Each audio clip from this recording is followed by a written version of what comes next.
How do you explain to your friends in New York about what's happening in Poland?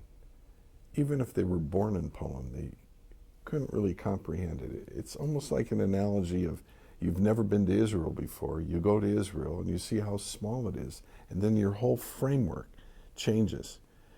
And what's going on in Poland seems to be an analogy to that. You almost have to see it to believe it.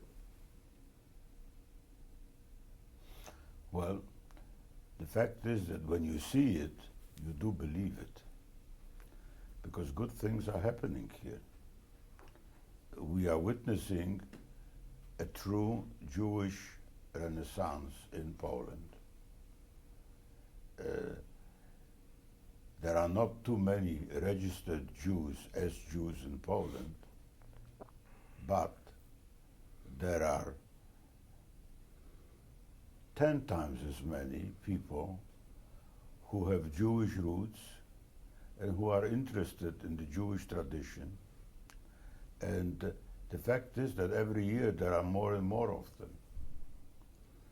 And in that small Jewish community, there is a great interest in Jewish tradition, in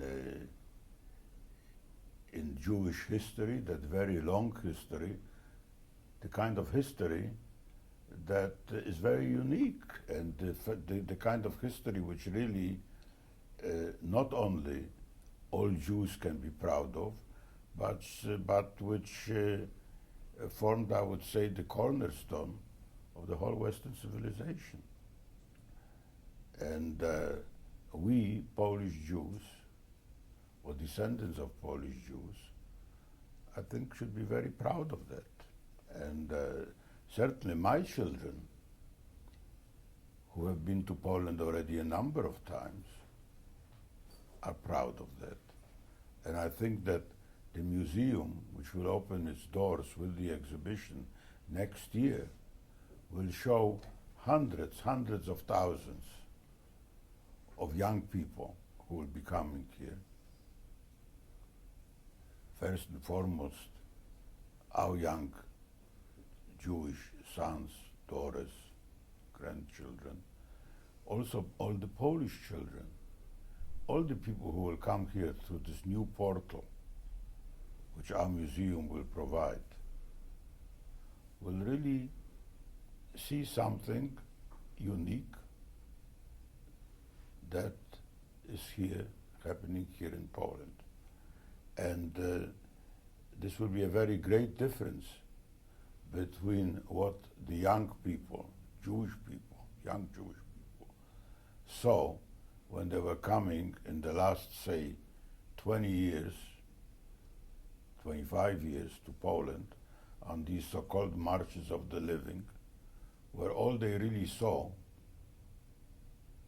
was the triangle of death, the German death camps, which are important to know of and even to see in person. But there is so much more that also is important to see. It seems like the non-Jewish Poles are propelling the 8,000 plus Jews that live in Poland to enjoy their Jewishness. It's almost a form of quasi-intimidation that we see, it seems to me as an outsider, the non-Jewish Poles having fun and becoming invigorated by what's Jewish around them. Well, there is no doubt that they come, that they participate, and certainly if you see these encounters right now, for example, in Warsaw at the Isaac Bashevis Singer Festival, or in Krakow, or in Wrocław, you certainly see that they are enjoying themselves, that they're very interested, and you really don't see any manifestations of dislike. You don't see any counter manifestations. And that, again, is very important, because compare what you see here in Poland with what you see nowadays in other European countries. In France, if you wanted to have a concert like the one in Krakow, or the ones that we see here this week in Warsaw, you would have big problems with that, with the security. The Jewish community would not be very keen on having many such outdoor meetings, concerts. They would be scared.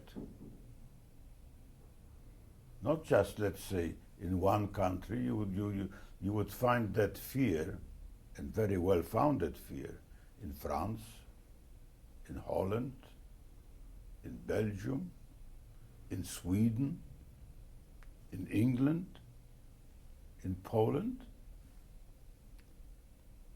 in Krakow, in Warsaw. Some of these concerts run up to 2, 3 o'clock in the morning. And we're not talking about a few people. We're talking about thousands and thousands of youngsters mixing. You hardly see a policeman.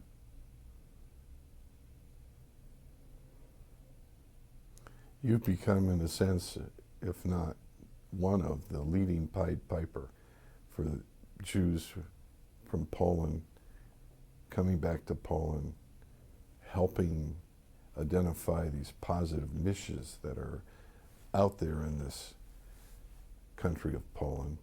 What is it from your youth or your present day that's driven you to be pushing this, letting people know that there's a misconception of what Poland's all about?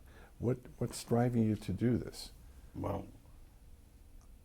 first about the misconception. I would not like people to think that it's all sweet honey. And, you know, I was born in Poland. My own childhood was very happy. But I also remember that there was anti-Semitism, especially in the last years before World War II started. You see, we had here a very wonderful leader, Marshal Pilsudski.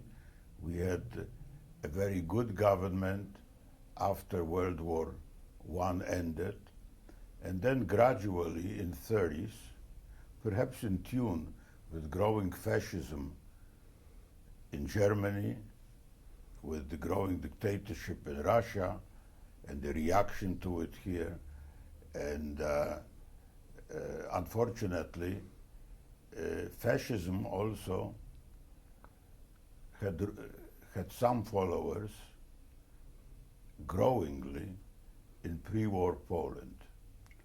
I remember as a child crowds of people congregating outside Jewish stores, singing actually these rhymed. Don't buy at Jews. This is a good advice, because who buys in a Jewish stores helps defeat our own Polish, that is Catholic, commerce and so on. That sort of thing. And Jewish students at universities had to sit only in the back rows. Quotas were introduced into some of the Polish universities. That's true. At the same time, you still had here 3.5 million Jews who had very, very leading roles in the almost entire Polish society. And of course, some of them were emigrating, but still 3.5 million Jews lived here before the war. And then came the war, and the Jewish community dwindled down from 3.5 million to 300,000, and then even those were emigrating right after the war, because anti-Semitism right after the war was rampant. I remember as a child that I was scared to ride in a train. In other words, I see not only what is happening today, I also remember some of the things which were happening before. I am aware that even in today's Poland, you do have a section of society, not even a very small section, which still harbors anti-Semitic feelings. But against that, I see that, to start with, those anti-Semitic feelings are usually in the older people, those followers, let's say, of the very anti-Semitic priest, Father Rydzyk, and so on. He has a following mainly among older so-called devotki, old women who follow these hateful preachings. And I always repeat, and I always actually state the fact that every time one of these ladies passes away, Father Rydzyk loses a client. Hopefully, and I think it's so, it's a client whom he doesn't get back. And that's good. I think young Polish people really are not very interested in these anti-Semitic preachings and so on. And again, certainly that you can see when you travel through Poland and when you see these young kids, but also accompanied in many cases by their uncles, by their parents and so on, those who attend these festivals, those who are so interested in all the movies, for example, dealing with subjects which are very delicate, and yet they are actually interested in finding out more and more about that society which once was actually our common, what they call in Poland, wspólnota, which unfortunately is today only a memory, but a memory which is very lasting, and I think a tradition here which is very honored. And again, I come back to our museum. Our museum, that new portal, will put it all in perspective. And I think that all these visitors who will come here, and all those Poles who are so interested in perpetuating that tradition, that bond, because it was a bond and it was a tradition and it was a very, very beautiful, long history, what we call in Polish wspólnota,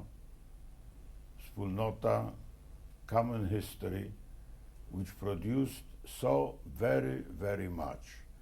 You've had here a wonderful guest on your program, Constanty Gebert, who talked about the American Jews some 80% of whom traced their ancestry to Poland. And he mentioned, for example, that Hollywood was born in Poland. Well, not only Hollywood was born in Poland, Israel was born in Poland. And what we call today our Jewish religion and tradition, also all these trends, the religious trends, starting with Rabbi Isserles and the codification of the Talmud, Hasidism,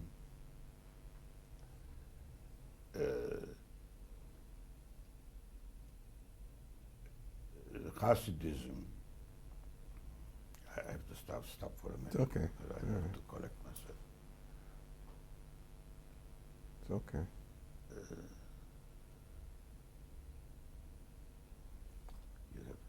I'm searching just a minute.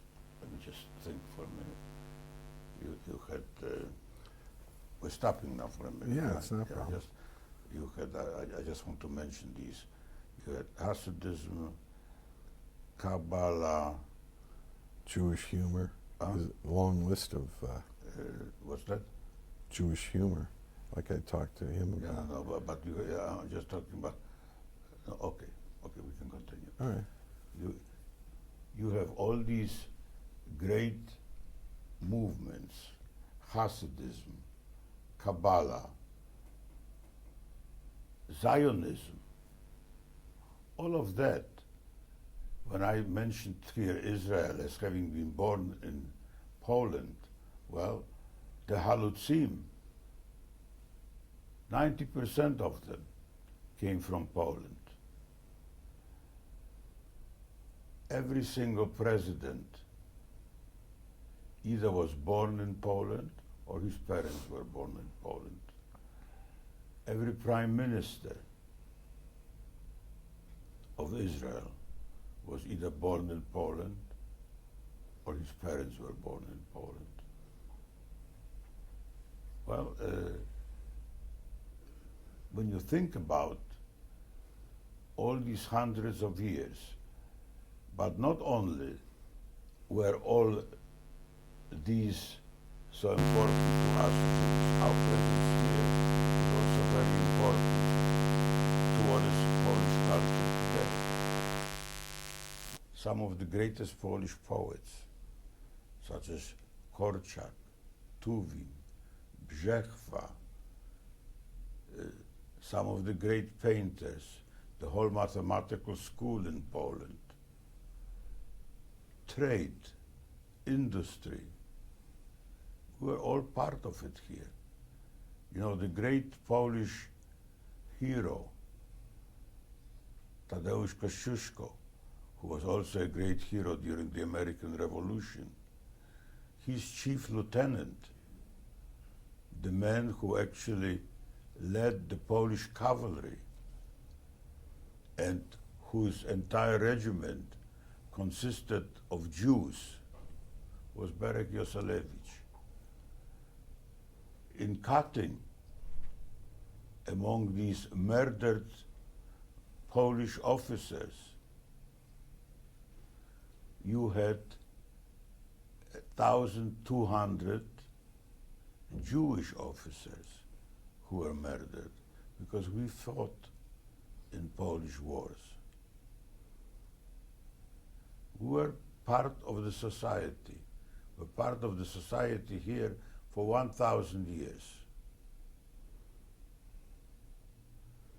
Since the destruction of the temple in Jerusalem, more Jews lived in Poland than anywhere else in the world. But our presence here was very productive. You know, I sometimes mention Morocco, for example. My son-in-law stems from a family, wonderful family, which immigrated from Marrakesh to Israel. In Morocco, some 450,000 Jews lived for centuries. Think about it, 450,000 Jews. We don't have very many. Do we have even a single person stemming from Morocco, from the Jewish society there, who won a Nobel Prize? For that matter, from some of these other countries. Compare that with the 32% of all Nobel Prizes which were awarded to Jews in the last 65 years. Think about it. 90% of them descendants of Polish Jews. Well, this was a very fertile relationship. And this is something that we should be very, very proud of. Again, our museum, the museum of that history, will show it. You will see it in Technicolor. You will hear all of that there, loud and clear. And I think that people who will visit it will be proud. And I think that my role here is to bring that tradition, all these things that we should be very proud of. I want my grandchildren to know about it. I want Polish children to know about it. And I want us to be proud of being Polish Jews. Perfect ending. Stop. You know, have you ever heard of Chaim Solomon before? Chaim Solomon, a Polish Jew who came to Philadelphia in 1760 about. He ended up financing the American Revolution. If it wasn't for him, George Washington couldn't have beat the British. Chaim Solomon, Poland. Well, we are proud of Chaim Solomon, just as we are proud of all the descendants of Polish Jews who serve in the Senate, in the House of Representatives, who are among the judges all the way up to the Supreme Court. All descendants of Polish Jews who certainly play a large role in the American society, and I think, in fact, I know from talking to my Polish friends that Poles are very proud of their Polish Jews as well. They're proud, and I think that you will find that they're very happy about the revival of the Jewish tradition, and certainly these festivals, the one that we are now attending here, you can see from the enthusiasm, which is so apparent, so clear, how we are welcome here. Certainly I feel it. I've just come back today from my native city of Częstochowa, and I can tell you, I must tell you, and my former neighbors like very much to hear it when I tell them that I actually enjoy coming back to Częstochowa, and that I feel that it is my home. And I am very proud, actually, to talk about today's Poland. And when my children come here, they feel the way that I do. Thank you for all you do.